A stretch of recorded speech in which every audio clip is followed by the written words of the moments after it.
You know, we've heard it said it's a big club and you ain't in it. Let's just put it this way. Is there a big club? And if there is a big club, who's included in it? And are you in it? Are you in the big club? This is not going to be a very long video, but I do want you to know that there is a carnival of contrived crisis. And that carnival, let's say this, if there is a carnival of contrived crisis, what is the crisis that's being contrived? How do we prove that the crisis is being contrived? And if there is a crisis and it is somehow manufactured, will the powers that shouldn't be let that crisis go to waste?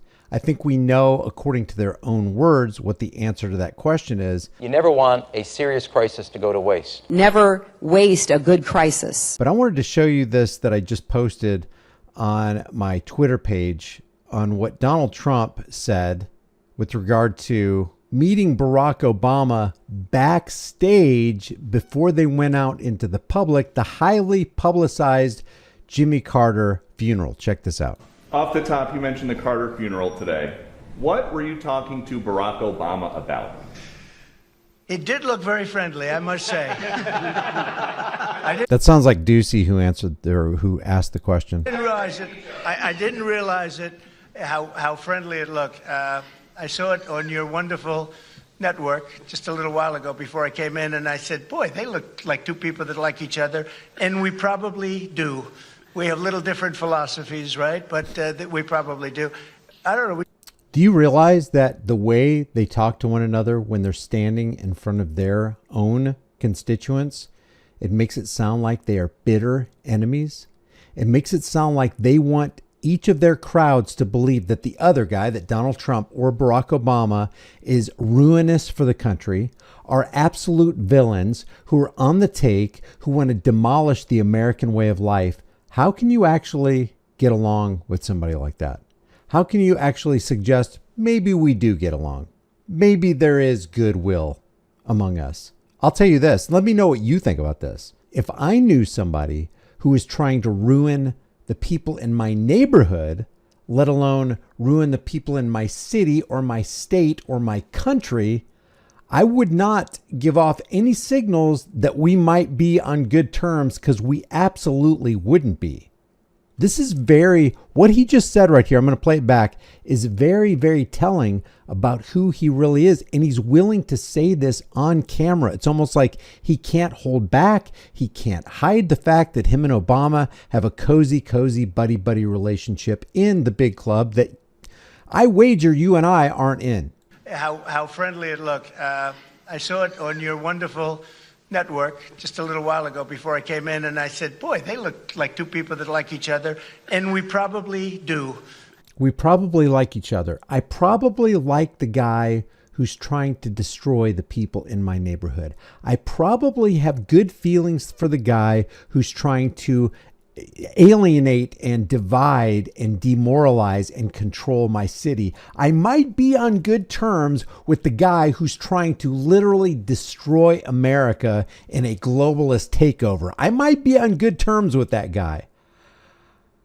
How could that even be? How is that even a thing?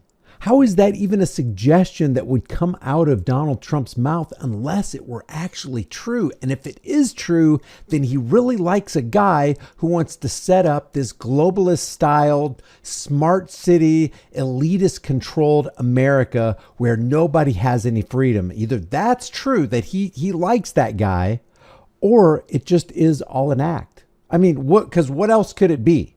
We have little different philosophies, right? But we probably do. A little bit different philosophies. Okay. They're actually not very different at all. Have you noticed that?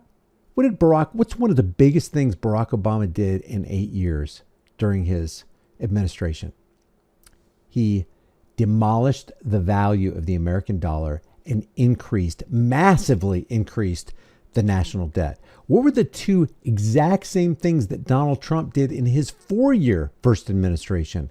He demolished the value of the dollar. Your purchasing power went down under Donald Trump, and we can see that with the first years of Joe Biden. And what's the second thing that he did? Oh, that's right. The same thing Barack Obama did. He massively increased the national debt and put our sons and daughters on the end of a bankster, a central bankster hook. Thanks, Donnie. Thanks, Barry. We just got along, but I got along with just about everybody on that. We met backstage, as you know, before we went on, and I thought it was a beautiful service. But we all got along very well, which is good. In California. Backstage, you say you met backstage, did you? Backstage at the church that was hosting the funeral for Jimmy Carter before you went on stage to pretend like you and Barack Obama were buddy-buddy, knowing that all the cameras were rolling, know that all the seating assignments were already scheduled, knowing that everybody would be talking about what you and Obama talked about the next day and the days afterwards, and you were backstage kind of getting ready to take the stage. That almost reminds me, well, it does remind me of a video that I did not too long ago talking about the correlation between WWE and what's actually going on with the thing that happened, reportedly happened by fake stream CIA infiltrated Operation Mockingbird MK Ultra Media in Butler, Pennsylvania. With Donald Trump's WWE selection of Vince McMahon's wife for education secretary.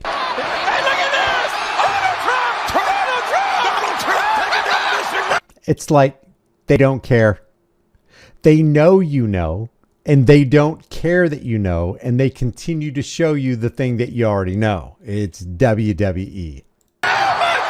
Maybe it is all a WWE pony show happening under the Washington's District of Criminals big top. Now, I say this because while speaking with Mark William Calloway, also known as World Wrestling Entertainment's Undertaker, about his wildly famous Georgia mugshot photo, Donnie started talking about how much more popular his Butler, Pennsylvania assassination photo is. And while he's talking about it, it sounds like Trump messed up and called the incident an act that he didn't want to make look too perfect. Which is really interesting because, after this, he says that he's backstage with Obama. It's almost like Trump can't help but let the truth slip. This picture, I think, is even maybe bigger, right? This picture, It's such a, yeah. I see myself being shot every single day, no matter when. Now, I just left, I was watching something, and they have this picture on the whole act, the whole thing. Wait, I'm sorry, what was that? The whole act, the whole thing. Where? The act where the actors pour out from backstage to take center stage in the WWE Dog and Pony Show under the Washington's District of Criminals big top. From the time you get shot, and I'm following my hand down, and somebody obviously is screaming, "Get down, it's bullets," right? Because otherwise it's almost too perfect because of what you followed it. Well, yeah, you don't want to make an assassination attempt look too perfect. Right. But I look at my hand, there's blood all over my hand. There's blood all over your hand, you say? Like that hand? To this day, faithful Trump followers tell me, Brian, just look at the video. Guys, I still have people saying, dude, watch the video. There's blood all over that guy's hand. There's blood everywhere. That's exactly what Donald Trump said at the RNC. By the way, the RNC and the DNC are corporately controlled. They're corporate entities. So basically you have corporations and corporate elitists wanting a corporate figurehead to pretend that they're leading Americans to freedom, and freedoms like Charlie Brown fall for the football that Lucy's got hanging out there every single time. What am I missing here? Is there blood all over his hand? Like the MAGA faithful tries to convince us is happening? Oh, look at the pictures. There's blood all over his hand. There's blood everywhere. My question is, what alternate reality are these people living in? Otherwise, it's almost too perfect. Right. But I look at my hand, there's blood all over my hand. I said, that's either the biggest mosquito in history or I got shot. Butler's got some big mosquitoes, right? Butler's, probably. Well, turns out Butler doesn't just have big mosquitoes. They've got baller plastic surgeons. I mean, that's only 2 weeks of healing. Was it really all an act that they didn't want to make look too perfect? And did they really come out from backstage? And what's really, really going on with this picture right here? That everybody knows was going to be recorded.